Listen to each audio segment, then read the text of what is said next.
కామారెడ్డి జిల్లా పద్మాజీవాడి సొసైటీలో వర్షానికి ధాన్యం తడవడంతో రైతులు ఆందోళన వ్యక్తం చేస్తున్నారు.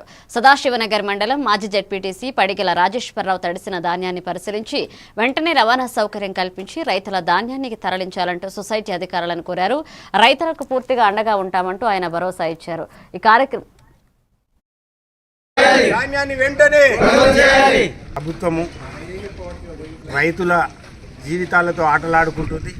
మరి ముఖ్యంగా ప్రభుత్వం గుడ్డిగా ఉన్నదంటే ఇంకా పాలకవర్గం ఇంకా గుడ్డిగా పనిచేస్తుంది.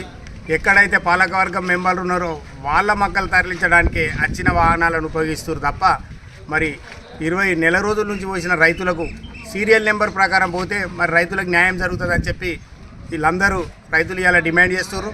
ముఖ్యంగా వర్షాల వల్ల రాత్రి కురిసిన వర్షానికి మొత్తం పంట నానిపోయింది. సంచులలు ఉన్నాయి కూడా ఖరాబ్ అయినాయి. అయితే వ్యవసాయం పండుగుండే ఇవాళ మళ్ళీ దండుగానే పరిస్థితి తీసుకొచ్చింది కాంగ్రెస్ ప్రభుత్వం.